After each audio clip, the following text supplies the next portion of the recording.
Keep going.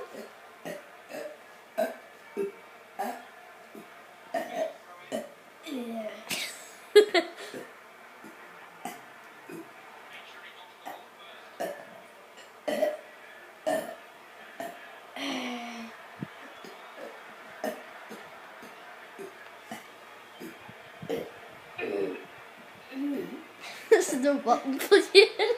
Do you have gum and stuff? That one was just.